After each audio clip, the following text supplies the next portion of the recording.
You are now listening to Oversaturated, the podcast, hosted by Johnnie and Ralph. Now let's get it.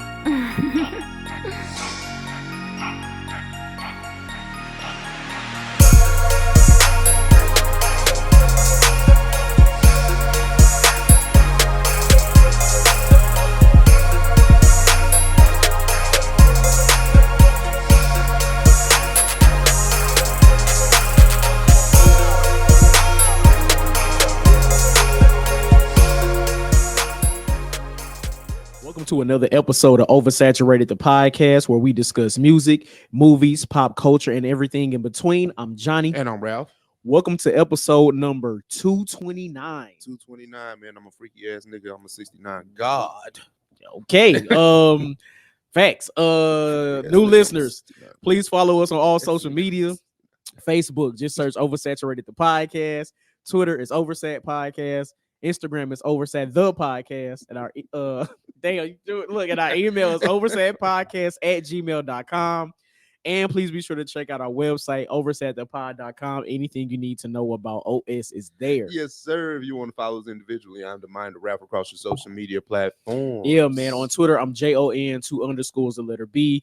On Instagram, I'm JBS_ESL_AAMU. Also, special shout out to WDJYFM 99.1 in Atlanta. ATL, ho. Shout out to OS Gang down there in Georgia, man. Hey, man. Hey. Look, I almost played it because look, hey, since we here, how many times have you played it since it's been out? Oh man. Listen, it's that's why I said I'm a freaky ass nigga. Man, it's a disgusting amount, bro. I've been playing this shit about 20 times a day. Like, not even an exaggeration. The fact that freaky ass nigga 69 guy lives in my mind rent free. Like, I don't care. Yo, Kendrick said one of the wildest bars I've ever heard, like ever. He said, beat your ass and hide the Bible if God watch it. Why would he say that? Where they? Because it sounds good. It do. It sounds no, that's good fire. on the beat. It does. I randomly scream that out in the house. Yeah, all day. This shit crazy. But now we'll get to that though for sure. We got a little bit more takes on the Drake and Kendrick stuff. But first, we gotta ask, bro, how you doing, man? I'm good, man. Yeah. Listen, man. Look, we got all this out in pre-production, but yeah, look, I'm getting over a cold, so I may cough and pop a cough drop at some point. But other than that, man, I'm good. It's good to have good weather again. We had some storms last week, but overall, I'm feeling pretty good, and I'm ready to sit down. Like we talked about it last week, but has it begun now? It has. Okay. It has begun. Okay. Yeah, I told everybody June and July I'm not traveling nowhere. Don't even ask. Don't ask. So we'll see if that holds up. But anyway, right. I'm telling you, man. Anyway, how you doing, bro? Man, I'm good, man. So much to be expected, I'm well. Like the weather's been kind of up and down, right? It's like hot and it's cold, or it's cool in the morning. I hate it here. I know, yeah. Midwest. That's what happens usually. Yeah. But no, everything is well. But happy Mother's Day to anybody that's listening to any mothers. Happy Mother's Day. Any aunties, any grannies, anybody that's any mother figures. godmothers, all of it. So yeah, shout out to y'all because y'all do y'all thing all the time. So we appreciate you. Exactly. Appreciate you. Oh man. Real quick, did you know the Black Twitter doc dropped? Yeah, I saw it, and you know what's so crazy? Things like that is like I'm not interested because I've been part of Black Twitter. So it's like, Well, you say because you're not part of it? No, I am. It's kind of like it's like this. Like my grandmother told me this years ago, right? When I was talking to her about like a civil rights doc, she was like, "Why I gotta watch this shit?" I was there. Yeah, I was like, "Touche, big mama." Touche. It's crazy. When you put it like that. No, thanks. It's wild that you say that because, damn, am I not a part of it? Because I actually watched it. I watched all three. I'm not saying. And it's like, it's just like, how did it become a thing? That's not for us to know how it became a thing. We know we're a community. That's for them other niggas. You know what I'm saying? That's funny, but true. But true. Dang, that's wild. Well, I did watch it, and what I gathered from Black Twitter, the Black Twitter doc, is just like Black people in real life. Black Twitter is not a monolith. Yeah. Like what they chose to focus on, were like the mainstream Black Twitter people. Like they had the the young lady that's the meme of her like bending over, holding her knees and like squinting, like she was on her, which was cool. Okay. So they talked about the origins of that, but they really focused around like the pandemic, the election of Trump, the beginnings of Black Twitter, how like back in between 2008 and 2011-ish, you know how it was, you know, it was a different world out there. Yeah, and then talking about going through how Twitter started to get somewhat regulated and like the things you can say and not blocking people, but banning people and things like that. So overall, I thought the 3-part doc was pretty cool, but like you said, like we were there. Yeah, it was like we were there. Like, I mean, the only thing it would do for us, I mean, well, most documentaries are just memories unlocked. Yeah, you know for sure. Like we had the conversation about memories unlocked earlier. Sure. That's pretty much what it would be. Yeah, I mean, a few gems like the hashtag Black Girl Magic. Like we know the term Black Girl Magic, but that was created by, I forget the lady's name, but it was created by her because during a certain period, from her explanation, it seemed like Black women were just getting attacked from all different areas, like on social media, period. So she wanted to show, or she wanted to highlight Black women in a positive light, which is why she created the hashtag Black Girl Magic. Yeah. So it's cool to see that and see how that term itself has kind of taken a life of its own, because it's in music, it's on merch, like it's everywhere, right? Yeah. So it's cool to see that and how it expanded. So it's definitely some gems in there. Oh, okay, I imagine. No, I'm not saying that I won't watch it, but it's just, you know, I wasn't running. We was there. Yeah, I was like, I'll get to it. It ain't going nowhere. That's funny. But yeah, man. So what we doing? Off the dome? Off the dome. I got one for you. Let's do it. It's a sports related hypothetical, right? Okay. Would you rather be the greatest player on your favorite team and never win a championship, or the greatest player on a team you hate and win championships at the expense of the team that you grew up loving? You know what I'm saying? Like your favorite team. So imagine, like, say you were like a baseball player. I imagine that you love the Cardinals by proxy of our area, for sure, right? For sure. So imagine if you played for like the Cubs and you smack the Cardinals every year to get a championship. Would you rather be here and be the hometown hero and never win a championship, or would you rather go to Chicago and win championships at the expense of the Cardinals? That's pretty much what I'm saying. I don't get into it. That's a great question. Honestly, off the top of my head, it's like the goal of playing on a professional team or any team is to win a championship, right? Yeah. Like the hometown is always going to be the hometown. Yep. So if I have the opportunity to win a championship, I think I'm gonna take it. Okay, so you're gonna play for the? I'm gonna play for the opposing team and get my shit. Oh yeah. So yeah. And you notice that I said championship, so I'm winning multiple. Man, what? That goes without saying. I'll smack the Cardinals up every week, every year, if that's the no. case. Look, because everything that comes with either winning a championship or just being a star player on your team, even though your team never wins, you still get all the perks that comes outside of winning a championship, like brand deals, advertisement, sponsorships, like all that's gonna come regardless. So I could get all that on top of winning the championship. Yeah, run me my trophy. Yeah. Trophy. And I'm probably gonna win MVP too. So it's like I need all that, and then just to see, like, you know, I made it, you know, the Cardinals and the Cubs because that's a baseball rivalry, but I'm not sure how does that work. Being like you know, we seen LA people go to Boston, like Paul Pierce. Paul Pierce is from LA, and he won a championship at the expense of the Lakers, which I imagine he grew up being a fan of. Right. So how does that work? But he won one, so it's kind of like, okay, that's cool. But I mean, now if he won like 2 or 3 at the Lakers' expense, I don't know if he'd be welcome back home. Like, you don't think so? I don't know. That's a good, like, okay, let's bring it back here. If a St. Louis native went to the Chicago Cubs, went there and was the focal point of their championship team, that means they got to go through the Cardinals every year to get to those championships just by proxy of playing in the same division. So are they more of a local hero in Chicago, or are they more of a local hero in St. Louis? They'll be that's a good question, because it depends on at what point they go in their career. If they get drafted to the Cubs, I'm talking about like we're drafted here, your best years are here, you won championships. Like that's what I'm talking about. Like no free agents. You got dual citizenship. Yeah.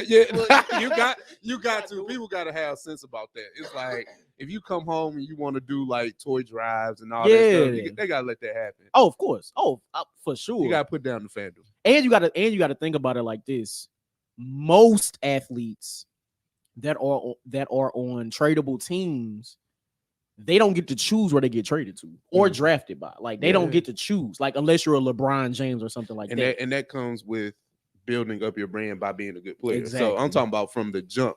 You go to the op. You go to the op. Make your money, king. Okay. Or queen, whoever. Yeah, get your money. All right. Yeah, get your money. Yeah. No, that's fire question. All right. So for my off the dome, I'll give you two choices. Okay. No context. You got to choose one. Okay. Got to choose one. You ready? All right. Maya or Ashanti? Maya. Oh, easy. No, Just no hezzy. no hesitation. Because Maya always been my cup of tea from the jump, if that's what we're going off of. Okay. Ashanti became this over time. I hated those sideburns when she first came out. I hated her songs. I hated her dance moves. I didn't like Ashanti like that. Okay. Shout out to Ashanti though. But you know what I'm saying? I think she's become more of a dark, like I know the girls loved her, like especially with her first album. First album was like probably like an underrated R&B classic, right? But outside of that, listen, I'm good. That's crazy. And Maya has no R&B classics. Like, I mean, if you're talking about an album. Yeah, I know. Like, I got you. She got some joints, but nah. I feel you.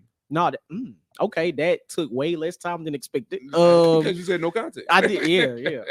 Okay, well, I'm going to Ashanti. Okay. Now this decision didn't come lightly because it didn't come lightly because because you're right in Ashanti, you know, she grew into, you know, the individual that she is today. Shout out to her and Nelly. But yeah, on top of the looks and both of them being just super beautiful, Ashanti and both of them aged gracefully. Oh, absolutely. Ashanti does have the catalog to me. Yeah, so absolutely. And that's where the scale tips for me. A little bit. Like I'm surprised Maya's still out here performing. I don't know how that she got a smooth 5 songs. Like that's it don't matter. I might be reaching with the 5. It don't matter. You're right. Look, hey, like you said, no context. You never bought music. You didn't make music a part of the question. Okay, it's whatever your criteria is to yourself. Because if you put a criteria on, I'm like, oh, well, it's a different response. That's funny. But no, man. Yeah, shout out to Ashanti. Shout out to Ashanti and Maya.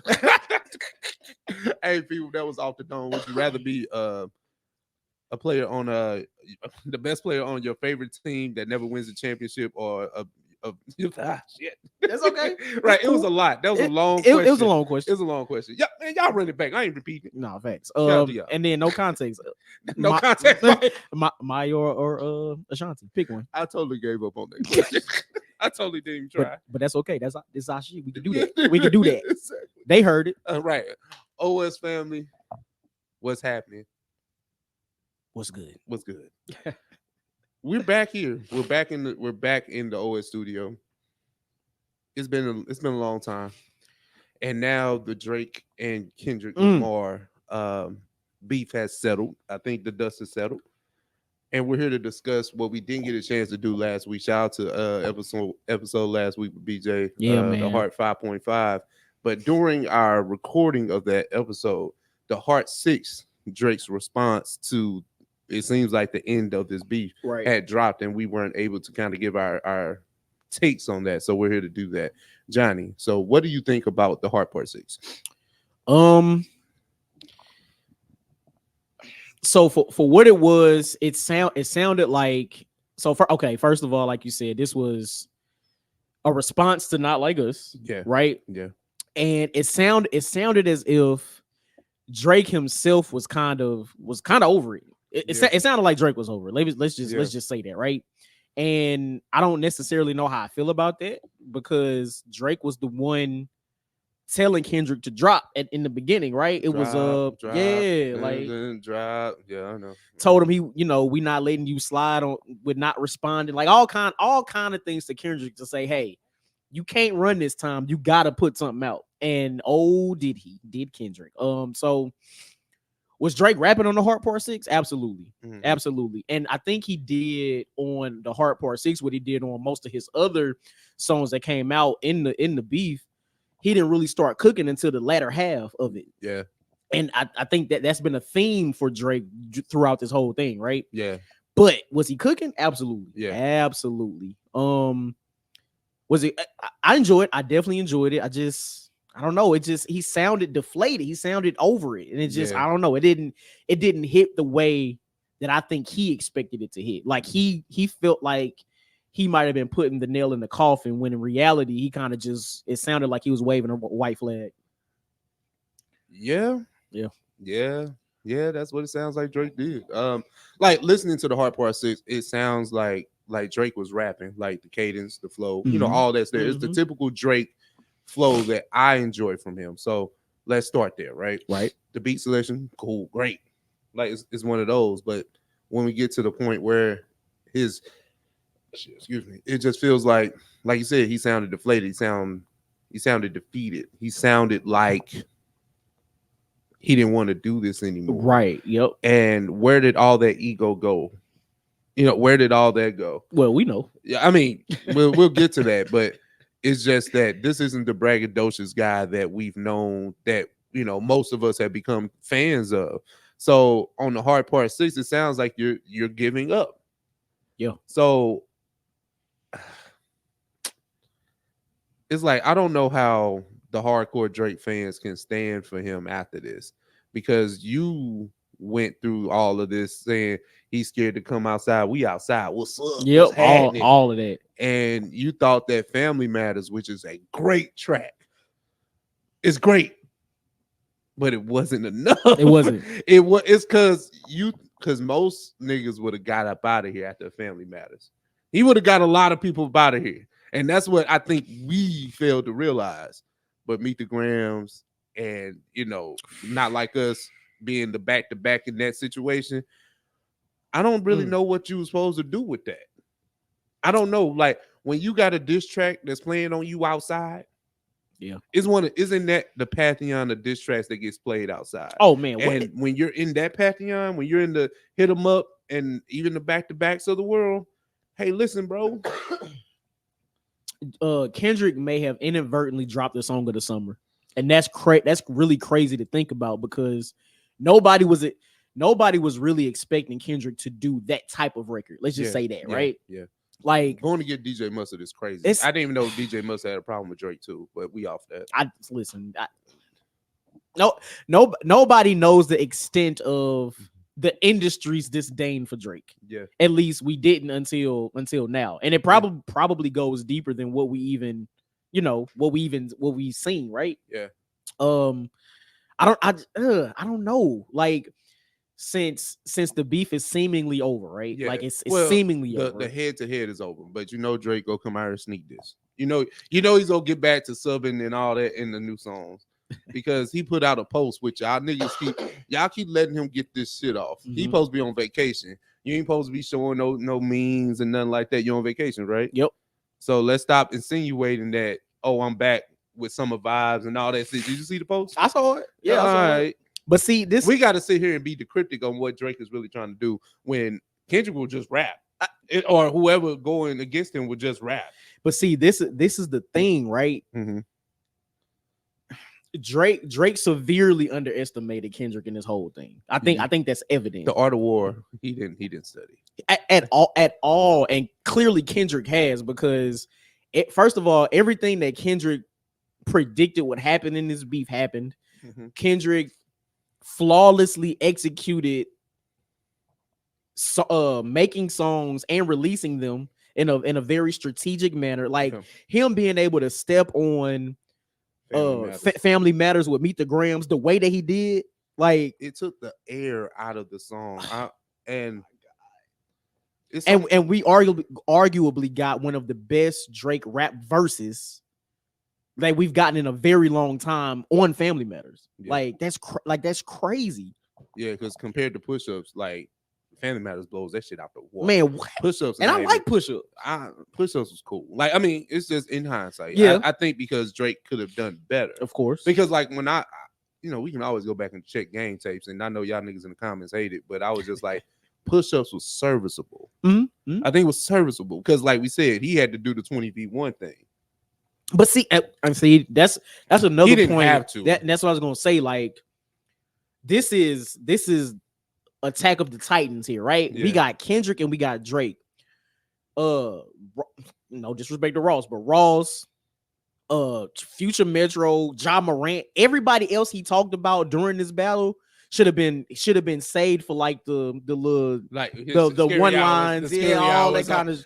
No, this ain't time for them right now. The rest of y'all niggas get one bar. Fuck yeah, like you know, some stuff like that. It's not time for none of that. It's not time for none of that. And the fact that Drake was on this, it's a what is this, a 20v1? Like, no, it's not, because the boogeyman, the one who's been calling himself the boogeyman, that's been going at you apparently for how many ever years now, is literally outside. Like, he's here now. Don't make me wake the demon up. Come on now. That's what he said. Jesus that's what Christ. Drake said. So now we got to get to the point, right? We got to start having these questions, and I don't know if we talked about it, but it's just like, okay, now that Drake has pretty much been alienated from the industry, who collaborates with him? Because this is the thing that most Drake fans keep bringing up, right?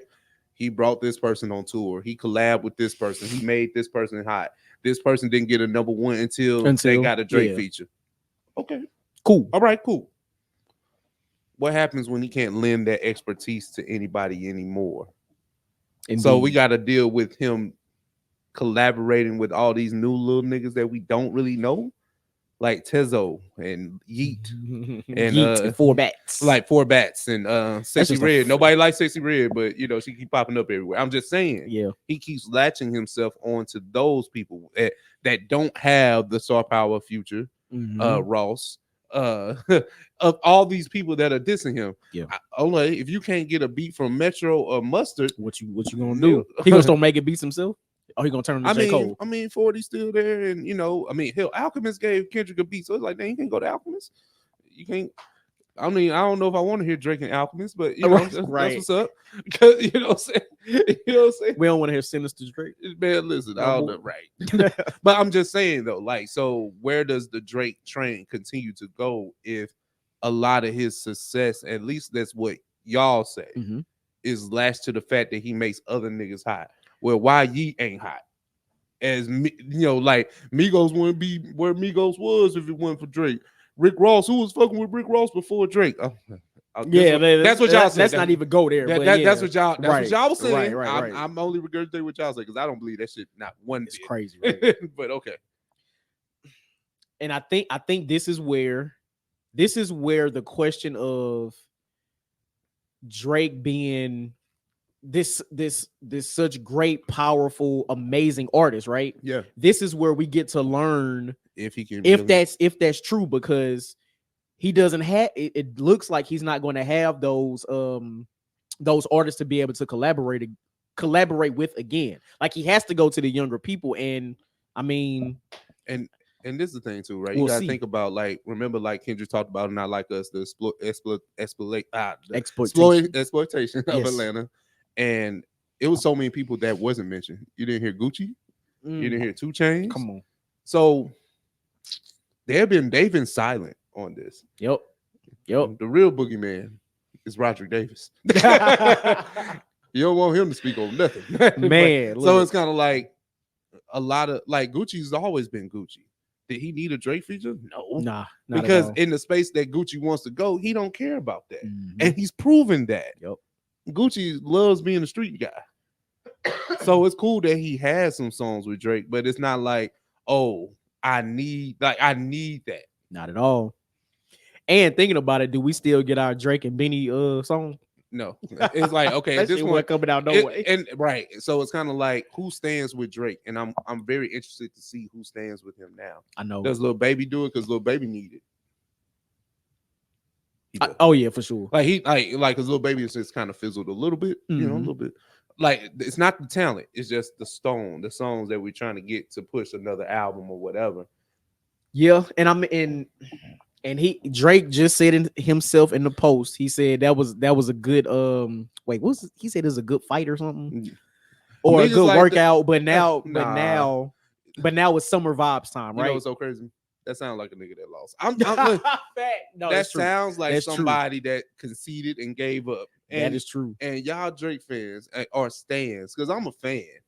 Mhm. But y'all Drake stands are spiraling. Y'all windmilling in these comments. Yeah. Oh, he said good times, summer vibes up next. That's what he said. So, okay. So this is the next question. Mm-hmm. Coming off of a defeat, the way that it happened to Kendrick, do you think Drake will be able to provide the summer vibes? Oh yeah. Yeah. Hey man, just do a best of both worlds with Sexy Red. Get this shit back cracking, baby. You know what I'm saying? Just do a quick 4-5 piece with Sexy Red. Hey man, Kendrick said himself, 2 bad bitches. They be popping ass together. Listen, I'm telling you. That's funny. We be Oh vibing. my That's God. what I'm just saying. God. That's what Drake be on. Y'all listen. If But- I do it, I get trolled. But Drake can do this But shit what's crazy with the is Smino hair and shit. Like that's crazy. Oh no, he jacked Smino whole St. Louis whole shit. Mhm. But that's the only route that Drake can go right now. Like he can't even come back to Rapidy Rap Land. He Nah. can't. Not right now. He can't. If he do like a Scary Hours or anything like that, I would love to hear it because I enjoyed that part, Mhm. that artistry part of Drake. But The troll's gonna be out. he needs Troll's gonna be out. to make anthems like outside music. Just stick to that right now. And then if you want to come back with some rapidy rap shit, do that shit when it's cold, bro. Right. Do No, that for shit real. when it's fall, when it's hoodie Tim weather. Do it then. He gonna have to, because I think that's when Cole dropping too. But I've been hearing that Kendrick might be dropping the album this year too. Now I don't know if there's any truth to that, but that's the speculation I've been seeing. Okay. I don't like. Would you be looking forward to a Kendrick Lamar album this year? Absolutely.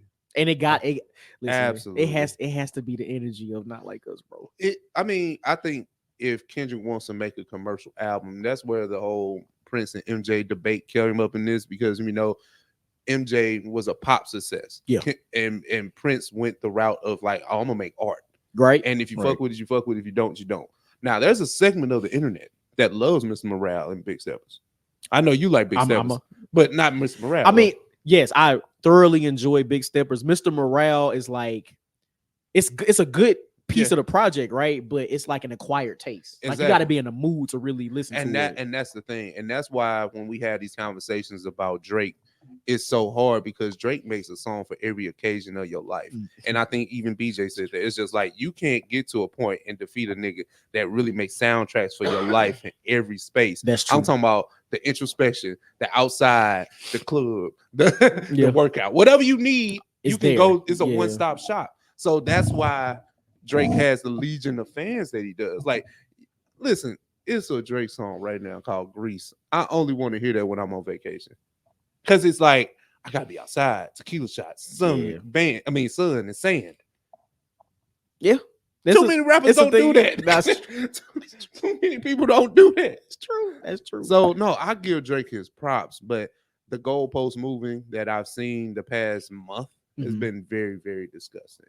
He can lose a battle. I mean, he can lose this battle and ultimately not lose the war. But it's seeming like he's losing the war because he's spiraling in real life, it seems like. Yeah.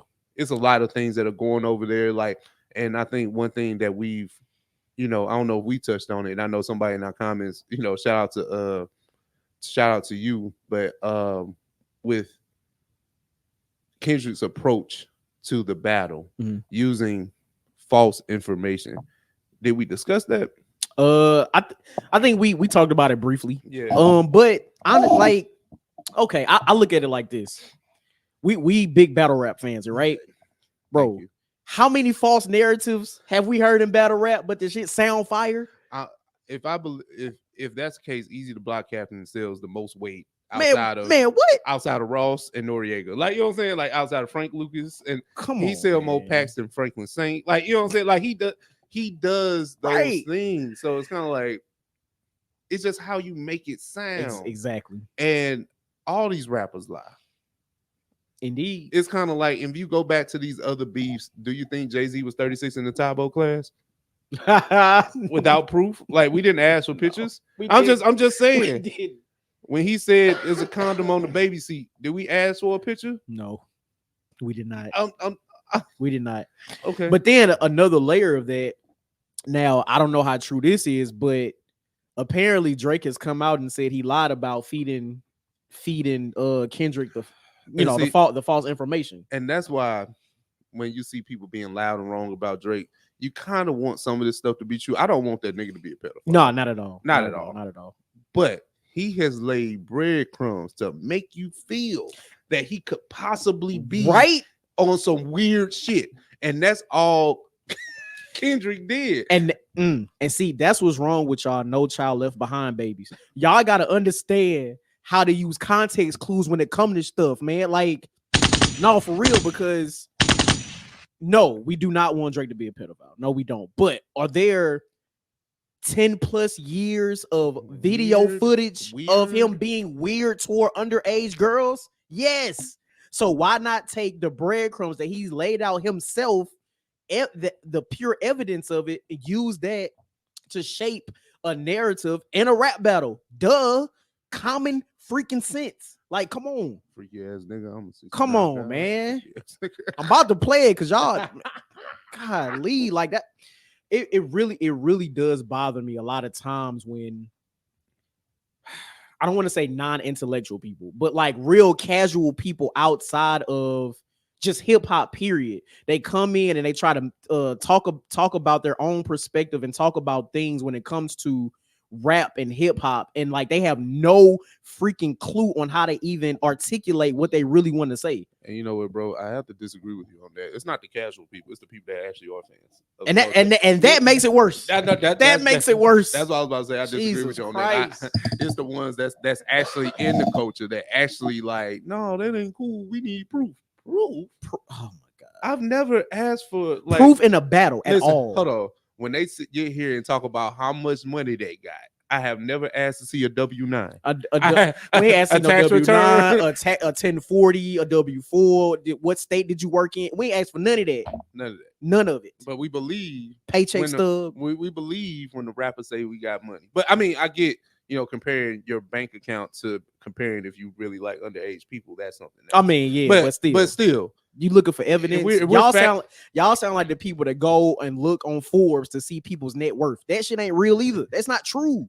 Like, I'm sorry. Okay. So last on the battle, right? Okay. Because clearly it seems like the back and forth between Kendrick and Drake is over. What did we learn here? What did we learn out of this whole thing? Drake has a serious character flaw, and he is public enemy number one in the industry right now. And it's just like he has a $400 million deal that we discussed on this platform. Mm-hmm. I'm just interested to see how does these things play out, because he was just on tour for 2 years straight. Word. So if public perception is starting to change of you and you don't make the music that you used to, because if I went to a Drake concert, I'm going to hear the old stuff. Yeah. He's at that point. Yep. It's nothing new. Like, it's nothing on For All the Dogs. I want to hear him perform. Facts. No, that's true. That's true. So that's a great point. And honestly, that deal could be the reason that this beef ended earlier than we anticipated. Oh, you think money ain't called? Come on, man. Money called Drake. When the public perception changes on your $400 million guy, especially pedophilia allegations, we gotta step on. Gotta stop that. But what I learned, hey, it's confirmed Kendrick is definitely the boogeyman. Oh, yeah. Confirmed. Like, people had their speculations and wanted to say, oh no, he make Black Panther music, all this kind of shit. No, he confirmed that, and I don't think anybody want to ever challenge him again. Yeah, I don't. Speaking of challenging, right? The Game, Jason Taylor jumped off the porch and made a brand new diss track aimed at none other than Ricky Rose. Johnny, what you got for that, bro? Why, Game? Why? Yeah. Was it fire? Absolutely. Yeah. But why? Like, it's kind of saying it's like it's fire, but nobody asked for nobody asked for this because we don't believe you. It's kind of like, okay, people gave my boy Ross so much hell for rapping to Drake. Right. Now, you know what's so funny? He's in the same position to sit here and ignore the Game rapping at him. Can Ross rap with the Game? Fuck no. And I'm a fan of both of these guys. Like, I come on this platform and defend both. Of course. But but nah. But nah, when Jason Taylor has proven to be the biggest goof in the rap game, like listen, man, I stand on the fact. If you remove that nigga's personality and some of the name dropping, he would be the GOAT. He would be like, the game would be the best rapper ever. I'm talking about forget Jay, forget Eminem, forget Nas. I'm talking about he would smoke all them niggas, rocket all of them, smoke all they boots. And see, this is a classic case of how social media hurts your career. Yeah, it does. Classic case. Listen, bro. Now, what I would like to see between the two of them, what? Both of them play the internet games funny. Oh, they play it real well. So I would love to see that, but I don't want to hear a back and forth rap between Game and Ross. I don't. But if y'all want to target each other online, I'm here for it. I'm here for it. He said he said something about you move birds or something, but you ducked the owl or something like that.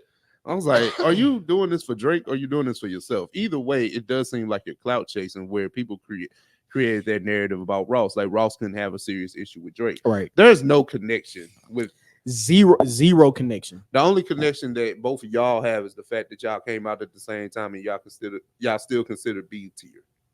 Yeah. B-tier rappers. Yeah. Like y'all can't sell out arenas. I think they have, maybe a multitude of classics in both of their catalogs. That's me. That's me because I'm a fan. Like they both have a great ear for beats. They have a great way of making music, rap music. Right.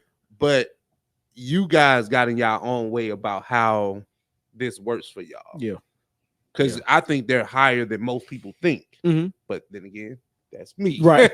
You know what I'm saying? Like I got downhills anytime I talk about Rick Ross in the game when it comes to these things. Yeah. And look, I don't know what Game has going on outside of music. But Ross has his hand in many different industries outside of entertainment, right? He don't ever have to rap again if he doesn't want to. He'll tell you, like, I got Bel Air and Wingstop for both of y'all niggas. Like, right, like send a nigga a care package, the champagne and the champagne and Wingstop is crazy. And lemon pepper. Like, what you talking? Heartburn. But anyway. Hey, Game, look, the track was fire. Like, don't get me wrong, but like fam, the Game be rapping, but come the on, thing man. is, nobody wants to hear that from you, which is quite unfortunate. It's over with, my boy. Like, it's one track over. That's crazy. So yeah. Nobody's expecting anything out of this beat, just like nobody's expecting anything out of this next beat. Shaquille O'Neal, Shaq Diesel, Superman, whatever you want to call him. Big goof. No, you definitely got that one too. Jumped off the porch and made a diss track at none other than Shannon Sharpe. Johnny, what are we doing with that? Like, it's beef galore. Pause. Okay. It's Shannon Sharpe. Like fam. Shaq. He disagreed my guy. with you about a take that you had. Right. Hold on. Because wasn't it what's my big Jokic? Yeah, he just won MVP for the third time, right? Shout out to him. Third time in 4 seasons. But apparently, Shaq and a lot of the NBA fandom feels like it shouldn't have gone to him. It should have gone to somebody else. Cool. Like I get it because things like that happen all the time. But the thing was, Shaq told Jokic as soon as it happened, interview stuff, like right or something, like he's accepting the award. Yeah, but fam, you should have won this, right? Like, what?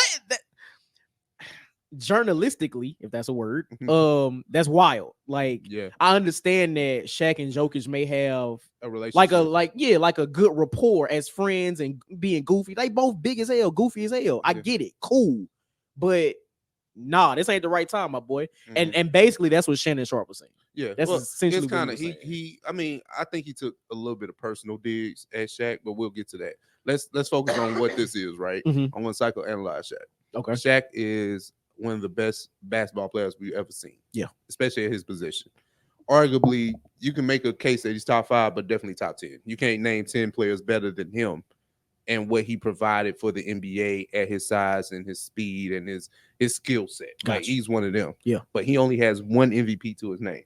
Okay. And when you start talking about them top 10s and stuff like that, they start doing those individual accolades. So he only has one MVP. He has 4 rings, 3 finals MVPs, things like that. Okay. You're entirely top 10 in scoring and things like that. And when you see a dweeb like Jokic, and the thing is, Jokic don't care. He don't. That's the thing. He don't. You care about this. Mother Jokic Russia don't. Mother Russia don't care.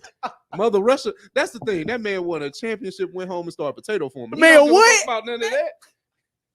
He did. That man goes. I back remember to, that. He go back to Mother Russia in the off season. Like he ain't pop no bob. Like he went home and was like this. He ain't doing it.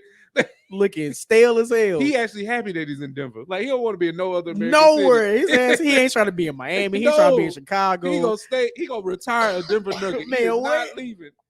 It's simple there. Like simple. that's a step up from Russia. What you talking about? So with all that being said, right, Shaq has a little bit of resentment because it's kind of like he's now the old man that's looking at the benefits of other people. Mhm. And now people can start to look at Jokic's career and say that it's parallel or better than what he is. So now he's only thing he's trying to do is protect his legacy. And when you try to, when them people get in that space of trying to protect their legacy, they do weird things. Yeah. And to do that as a journalist, I know you're a player, you're a former player, but to do that as a journalist is nasty. True. Because you did step on that man's moment, regardless of if y'all have a rapport or not. Yeah. Regardless if he respects you or not. That man got he's the best player in the league for the past 3 out of 4 seasons. Yeah. I don't care what you say about that. I mean, it is what it is. Now, I absolutely agree with what you just said. But let me ask you this, right? Mm-hmm. Do you think this whole conversation changes if this was Jokic's first MVP? So, like, instead of this being the third, if this was his first MVP, do you think, like, the backlash of it would be worse than what it is? No. Let me think about it. You said, would it be worse? Yeah. I don't think Shaq says that if that's the case.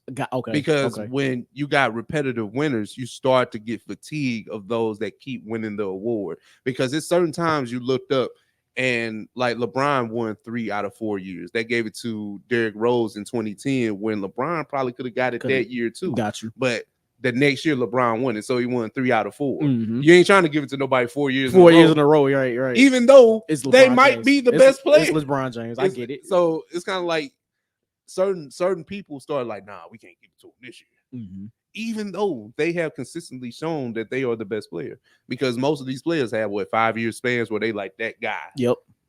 So for the fact that somebody got 3, where Shaq only got 1, and he's still mad about the fact that he got beat out by like Steve Nash for one of those. Mm-hmm. So he constantly harps on that. So the fact that you still have that resentment, I get it. You know, it happens. But the fact that you taking that out on somebody younger than you, that's nasty. And that's where Shannon Sharpe comes into play, because he does the Nightcap podcast with Ocho Cinco, where he's a little bit more free with his conversation. Yeah. Because on ESPN, he's one way. On Club Shay Shay, he's one way. And then on Nightcap, it's completely Shannon. Protect the brands. I get it. I get it. Shannon on Nightcap is a different guy.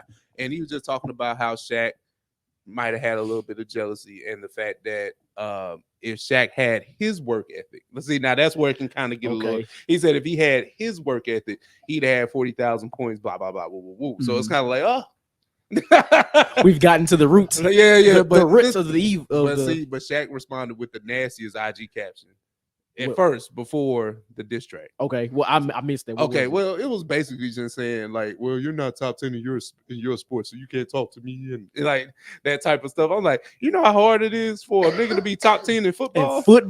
Like, you know what type of nigga you had to be? What position is Shannon Sharpe play? Tight end. Tight end. Okay.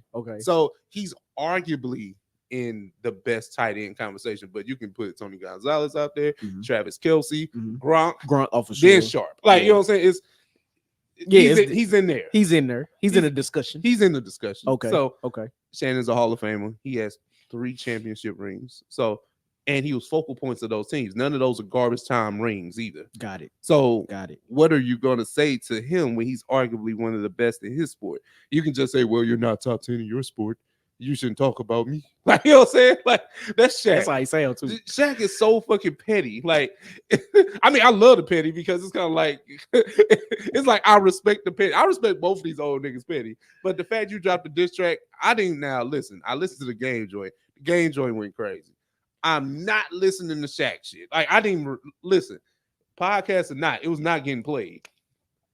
Fuck the research. Nah, fuck that. The research came with the back and forth on the socials. You're right. I'm not listening to the song now. Hey man, look. I had so Did you listen to it? I did. Okay. What'd you Okay. think about it? So I mean, tell me what you think about we know Shaq can rap. We know this. Yeah. It wasn't a bad track. Were there Okay. any memorable lines? Not really. it. Mm-hmm. But this is the issue with Shaq today when it comes to rapping. And I had this same issue when he was going back and forth with Damian Lillard. Like, if you gonna drop these tracks, get these shits mixed like properly, because it sounded like he was rapping from the mic like this. Like, what are we like, Shaq? Come on, you got the money. Just go pay somebody to mix the shit properly if you're gonna do this, even though nobody want to hear it. But if you're gonna do it, pay to do it right. Otherwise, leave it alone or just stick to IG captions and talking on TNT. Like, just do that. Do that. Like, come on, Shaq. Yeah, it's just nasty work, man. So It's crazy. I mean, shout out to the legends going back and forth, but we got another legend that's trying to get back in the booth. We got LL Cool J, allegedly getting ready to do what, his 12th or 13th album. Oh yes, somewhere up there. It's somewhere up there, but he's actually going to do a whole nother project entirely produced by Q-Tip. No, he's from Queens though. So that's it. Kind of Queens Tip. Queens Tip. Balls are applicable. That's crazy. Yeah. That's crazy. But are you here for a new LL Cool J project solely produced by Q-Tip? I'm gonna be honest with you. Like, I'm not really mad at it. Yeah. And like, so I was watching The Shop, right? Yeah. And so LL Cool J was on The Shop, and somehow I think Maverick asked him about his albums and music and things like that, and that's when he mentioned that he was making the album with Q-Tip. Okay. And he got into this whole spill about how, like, hip hop is just 50, turning 51 this year, but we have these other musical genres that are, let's just say, centuries old, and you have like the Rolling Stones and acts like that, Aerosmith, still out there performing and making albums. Yeah. But because hip hop is still so young compared to those other genres, we haven't had the opportunity to have our legacy acts continue to make great music, right? So that was his inspiration for really trying to do this project with Q-Tip. And I thought that was dope, and hearing that explanation, it kind of made me excited about like wanting to have it and wanting to listen to it. So I'm actually kind of excited based off of that explanation, because from what it sounds like, his discussion with everyone is that him and Q-Tip really are like, they're really cooking up something special right now. Yeah. So it's like, cool. Well, I'm glad you said that. And usually I would come in here with jokes about, I don't want to hear that old shit. I don't want to hear that hippity hop boop boop boop. But I mean, LL Cool J is arguably one of the GOATs. Oh right? man, what for sure? That's not the aim that I'm coming with it, right? But if LL is going to jump off the porch and do his version of King's Disease, I need it to be introspective. Don't try to make radio singles. Don't try. I don't know what LL Cool J goes through on the day to day at 50. I think it's 54 or something in that space. I know him and Jay are like the same age. I can't be hypocritical and sit here and say I want to hear from Jay, but I don't want to hear from LL. Gotcha. Because they live the same life, right? You know what I'm saying? They live the same existence at this point. Right. They're both worth a lot of money. They can rap about art or whatever the fuck they will rap about, but I just want to see what that sounds like. Yep. You know what I'm saying? So and I think you can look at rappers like, I mean, just in the current space of the niggas that actually want to just rap, like the Freddies, Nas, Benny, like that, whoever, they lock in with that one producer and give you something great, right? So if we go be honest, I think this could be, I ain't gonna say it's gonna be classic or anything like that. It's gonna make you look at radio different, you know what I'm saying? Or mama said knock you out differently. But I would think that at this time where rap is just fun for him, don't go in there and try to make heads run, because we know you're the old nigga in the club. I don't need that. No, I don't need that. I feel you. It's true. It's true. But like what we said about Nas, right? Nas went on that 6-album run. Phenomenal, right? Like, Nas is in the space, and I imagine LL Cool J is in the space in his life right now where it's fun again. Like, he's not rapping for survival or anything like that. Like, so the fact that he is so free to literally create however he wants to create, maybe we get something magical here. Yeah. I mean, that's what I'm hoping. So I'm definitely going to listen to it when it comes out. He didn't give like a release window or anything, but I imagine, let's just say within the next 2 years, it'll be out. Yeah. So I'm absolutely looking forward to it, because more of our elder statesmen in hip hop should be making music So if they got the itch. so clearly you have an expectation level right for Mhm. it. So you think it should be like what tracks and what type of? You can't predict features, but how many features or something like that. What you think? I would think that there wouldn't be too many features, and if it is, like, we don't get like maybe like a J. Cole or something. Like we'll get those. I need no more than 14 tracks. Mhm. I do need one R&B chick song. I need that. Oh, that's LL, of course. That's LL. We might get 2 or 3. I need that. Yeah. You know what I'm saying? He can go get one of the younger version, like younger women for that. Okay. Just to help. You know what I'm saying? If it's gonna be a radio joint. Yeah. I think that can work. Okay. And then you gotta have like a passing of the torch situation, like a generational like difference in like the rappers. Like, you know what I'm saying? Like you said, J. Cole or somebody like that. Oh shit, even get Nas or get 50 or something. Like, I don't, you know what I'm saying? Stay away from 50. Yeah. But okay. I'm just, I don't know. Yeah. No, but I do like that though. So just okay, 14 maybe tracks though. No more. Maybe we even get multiple passing of the torches. Like maybe it's somebody from 50s era, somebody from J. Cole's era, something like that. Yeah. Like that would be cool. I would like that. So hey man, shout out to LL and Q-Tip, man. Yeah. We'll see what happens. Let's see what happens. For sure. With that. But we're here now. Blurred topic, blurred segment. We got a few topics, only 2. They both blackity black. So let's get it out the way, man. Winston Duke in Baku said he wants to play Batman in the new DCU. Johnny, Lord have mercy. what you got to say about M'Baku? The only way that's gonna work if this is Earth 2. Because he ain't gonna be able to do that in the main universe. Them bots and them Twitter pages and them Instagram pages, boy. I think when I saw the announcement, I was like, I'm not looking at the comments. Like, I'm protecting my peace today. I'm on my J. Cole today. You got to. I'm ducking the smoke you today. You got to. I'm not in the comments talking about Black Lives Matter. I'm not in there today. Like, nah, we ain't got to do that one today because y'all got it. We off of Black Twitter. we off of Black Twitter. Y'all got it. Because one thing we always talk about that Batman's superpower is the white privilege. So what? So if you got a black Bruce Wayne, what's his superpower? Nothing. Trust fund. Right. What? Yeah, oh, that's funny. Yeah, you got detective skills. Yeah, you got hand-to-hand combat. That's cool, but Winston Duke, crazy. I hate to shoot your dream down. Crazy. Bro, I hate to shoot that down, bro. A hard R Batman is crazy. That's crazy. That's crazy. It might be. Hard R That's Batman. crazy. Ooh, bro. Listen, the racism that goes on in sci-fi, fantasy, comic book lore is hilarious. Jesus Christ, it is hilarious. The sexism, the misogyny, like all that shit over here. Like, nigga, just make a real film about him. Just make Blank Man over again. Man, what? Just make Blank Man, bro. Just do that. Cause listen, I like that. Because he has the comedic timing though. But he's so big. Like, he's a big dude. He is. But, hey, look, we let Terry Crews do it. Yeah, let's do Meteor Man, Blank Man. Let's do that over. Because and that's not to say I don't think that he can't do the acting part of it, right? That's not it. But sometimes, if they make this Batman black, that tanks the whole DCU. Facts.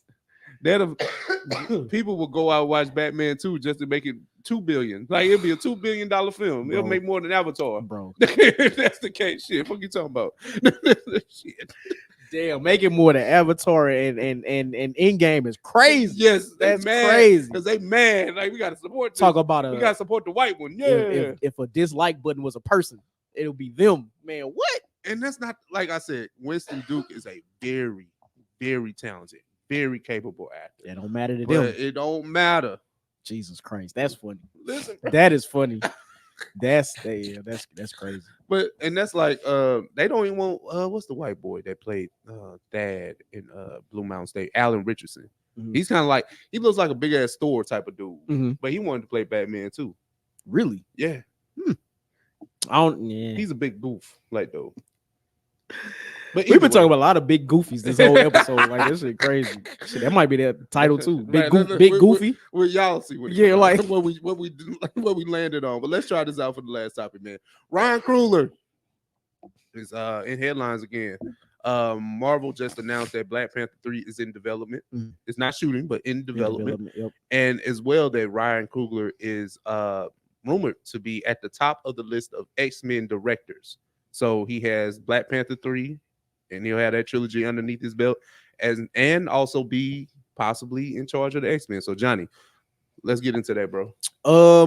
Well, we all knew a Black Panther 3 was coming. Mhm. Clearly we still don't know when. It's just in production right now. Yeah. So I mean, we gotta finish up Shuri's story as Black Panther. We gotta see about T'Challa's son. We gotta see what happens with what's my man Namor and Talakan and all that. So I mean, I'll be very interested to see the type of story, like who the villain would be. Like I'm with it. Like Wakanda Forever wasn't terrible. Yeah, could have been better for sure. But Yeah. I mean, you know, we work with what we got. So. Yeah. Let me ask you this: do you think obviously Shuri will be the Black Panther in 3, or at least going into 3? They shouldn't shake that up before then. But by the time 3 ends, do you think T'Challa's son gets the mantle? Yeah, for sure. Okay. You So think they do either- a time jump? You think Deadpool kind of retcons and fixes all of that? Oh man, what? For sure. Or Fantastic Four. Or if it doesn't, so okay, one of two things can happen, right? Follow me. Mhm. So maybe something happens with the whole multiverse and time jumping and all that, and T'Challa's son becomes Black Panther. Cool. Or somehow, some way, Michael B. Jordan's character comes back and becomes Black Panther somehow. Now, that's just clear speculation. Oh but yeah, of course. I think it's one or the other. I think it'll be, and I can pinpoint 3 films where that can happen. You can get it Deadpool, you could do it in probably Fantastic Four, or maybe the next Doctor Strange. Okay, I'm not mad at that because you know, Fantastic Four takes place in a different universe, but Yep. they got to bring them over. Yeah, they got it. Yeah, so something got to happen with that, or Doctor Strange is merely on incursions and stuff now. Yep. I'm sorry if we lost you because we went a little, you know, went deep into we it. Did, if you ain't been watching none of that, my bad. But That's I cool. think it's 3 films in the future that could provide the necessary fixing of certain things. Yeah, and I know that they're salivating to get T'Challa back into this universe without pissing off people. Yeah, that's the thing. Listen, man, I've been saying, you know, rest in peace to Chadwick, but since he passed away, like they just needed to recast T'Challa because it would have, the continuity of T'Challa's character would have just been able to go forward. I think right? that not even just the characters in Wakanda and all that. It helps the whole damn universe. The whole MCU, yeah, the whole MCU, right? No, for sure. Because you need that focal point, you need that leader. But speaking of that, Ryan Coogler is at the top of list for X-Men directors. Johnny, a Black man directing X-Men. What you think about that? I personally think that is a tremendous, great idea. That is a great idea.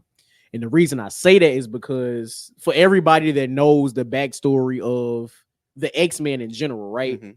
The whole 2 sides of the mutant war, and one side wants to, you know, integrate with humans, and the other side just wants to say, hey, we mutants, we're gonna go live on our own and all that kind of stuff. It bears a lot of the same weight as Black people and race in America, right? Yeah, because that's what it was written for. Yeah. So to have Ryan Coogler direct that movie, I think a lot of the cultural references when it comes to, let's just say, race relations, right? Mm-hmm. I think a lot of those references will be well depicted in the film directed by Ryan Coogler. So I think it's a great idea. So the ideas of racism, xenophobia, homophobia, all that shit finna be addressed. Man, so what? For y'all niggas that say the MCU is too woke, man, but I mean, y'all clearly ain't never watched X-Men before, right? Not exactly. I ain't even gonna get into the comments. I know the comments is probably a little bit more deeper than what the shows depict. But even if, like, for the listeners, even if y'all watching X-Men 97 right now, a lot of those themes are in just this one season so far, 8 episodes, right? Mm-hmm. Literally, it's right there. So to see that along with our favorite X-Men characters and their powers translated to live action. That's gonna be fire, bro. Yeah. That's gonna be fire. But Ryan Coogler being at the helm of the X-Men film, I'm here for it. Yeah, because man. we know what the X-Men is going to provide, and that's a good look for Ryan. Yeah, no, a great look. Mm. Because I don't think it's a look. He got $1 billion film on this belt. Talk about it, and I look at it like this. I already feel like X-Men is going to be a trilogy. It has to be at least a trilogy, right, in the MCU. So if he gets this, he's signed on for another trilogy in the MCU. And if he does this right, he might get the Avengers. Ooh. But I think we get Avengers before we get X-Men, so that might be too much. So yes, but I think we get those Avengers. Yes. Films. So but after Secret Wars, right, and the whole MCU is retconned and all this shit is just one single universe again. At some point, I really hope and pray we get Avengers versus X-Men, because that story in the comics was phenomenal. So I'm hoping we get a version of that translated to the big screen, and I can absolutely see Ryan Coogler like directing that. Man, that should be fire, man. But we'll definitely get to it. But clearly, we have reached the end of our docket. Johnny, what you got for him, bro? Listen, man. First of all, I just want to say it's great to be back in the studio. Yes, like sir. we haven't been in the studio together in a month. I feel like about a month. So to be here is great. So if you're on YouTube, we appreciate you for rocking with us this long. Hit that like button, hit that subscribe button, hit that notification bell, and we'll catch y'all next week. Yes, sir. Now, you know what time it is. OS Song of the Week.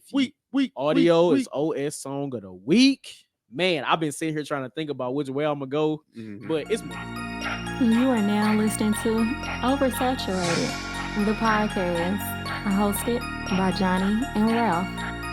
Now let's get it.